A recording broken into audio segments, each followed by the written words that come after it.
welcome back to Tactical Tips by Decode. We'll be answering one of the top founder questions we get around how do you monetize your product or service in the most effective way possible. So without further ado, let's get right into it. Hi, everyone. My name is Shuo Chen. I'm a former founder, now teaching founders and investing in founders. And I have the honor of serving on the board of Decode, the largest tech and entrepreneurship community co-hosted between Berkeley and Stanford. And I'm really excited to be answering one of our top founder questions today, all around how to monetize effectively.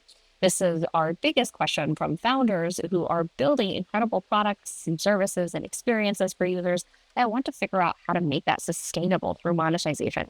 So let's dive right into the 3 tactics for today. So first tactic for today is really around tying monetization directly to the value that the features you're building bring. So for example, if your product derives virality, give it away for free, because that's how you're going to maximize the value from your product.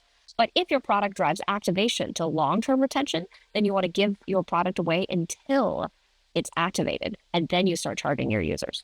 If your product drives lifetime value, then you want to charge right away if your users' willingness to pay is higher than the lifetime value gains that you offer. And if your product doesn't drive virality, activation, or lifetime value, but you have users who are willing to pay for it, then charge for it either way, because clearly there is some clear value that your product brings to the users. And if, of course, the value of your product doesn't even cover the cost to support it, then that's when you want to reevaluate around whether or not that's truly the feature you want to build, and perhaps you should consider sunsetting that particular feature. And that directly takes us into tactic 2 for today, which is around bundling features into simple and value-driven packages to help you think about that monetization piece. So if all of the above are quite straightforward or simplistic for your particular product, this is where you start thinking about bundling features so that it becomes a more effective monetization method for you. If you get high usage and high willingness to pay from your users, then you have a higher tier that you can charge your users at. If you have high usage but low willingness to pay, this is probably the core tier of your product. If you have low usage but high willingness to pay, then this could be an add-on feature. If you have low usage and low willingness to pay, this is perhaps a feature that you should not build at all. So bundling sacrifices some of the individual features in terms of users' willingness to pay, but it is really effective for preventing your customers from feeling overwhelmed.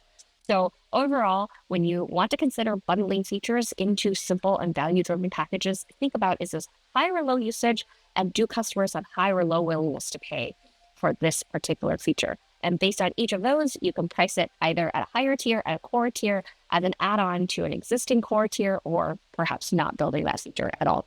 That leads us into our last tactic for today, which is all around designing monetization with long-term growth in mind. This is where you want to monitor churn in your user base very closely after pricing changes.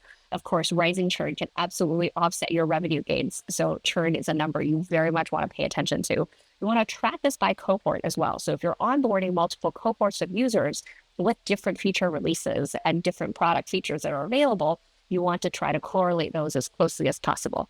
And of course, you want to track second order effects on user acquisition as well. Especially when users drive a lot of growth and distribution in your product, you want to see what are the second order effects. After you get a lot of customers on board, does it increase, decrease, keep still the churn?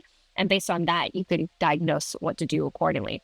And the last piece around this is you want to make sure to measure revenue per customer improvements against any big volume changes.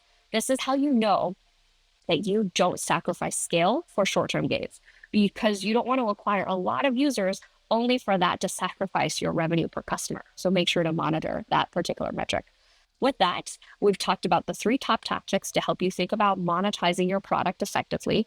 And if you want to learn more about other traps to avoid and tools that you can leverage in this process, please check out our newsletter hyperlink below.